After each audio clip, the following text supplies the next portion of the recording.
ससुराल के बाहर खड़े होकर पत्नी को 3 तलाक बोलकर भागा पति, केस दर्ज। यूपी के फिरोजाबाद में विवाहिता का ससुराल में अतिरिक्त दहेज को लेकर उत्पीड़न किया गया। जब परिवार बसने के लिए महिला सतती रहती है तो ससुरालियों ने 10 लाख रुपए का मायके द्वारा इंतजाम नहीं कर पाने पर उसे मार पीट कर घर से निकाल दिया। पति मायके रह रही पत्नी के पास आया और 3 बार तलाक बोलकर भाग गया। विवाहिता ने कार्रवाई की मांग की। रिहाना पुत्री मुन्ने खान निवासी ताड़ो वाली बगिया की शादी साहब ए आलम पुत्र वाहिद निवासी 30 फुटा गली नंबर 3 रसूलपुर के साथ 15 फरवरी 2022 में हुई थी। शादी में बुलेट बाइक के अलावा सारा सामान दिया गया था। शादी के बाद सारे आभूषण को ससुराल वालों ने अपने कब्जे में कर लिया।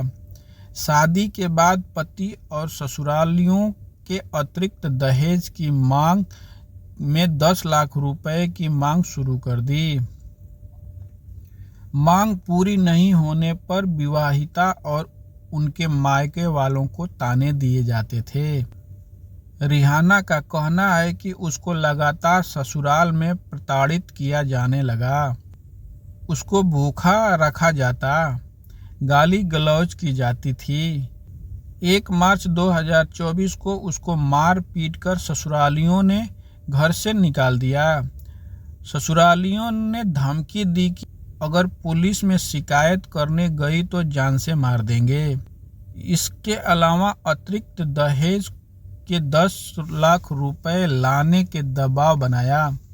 रिहाना पुलिस के पास नहीं गई। उसे लगा कि पति और ससुरालियों में सुधार आएगा और उनको मायके से लेके जाएंगे। रिहाना ने बताया कि उसका पति मायके आया और जोर जोर से बोला, रिहाना मैं तुम्हें तलाक देता हूँ। तलाक की बात कहकर आरोपी साहब ए आलम भाग आया। 3 बार 3 तलाक बोलने के बाद परिवार के सदस्यों ने रिहाना से पुलिस की मदद के लिए कहा।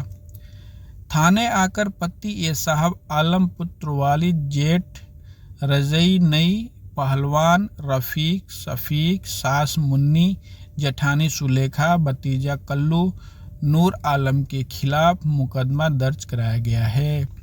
पुलिस जांच कर रही है।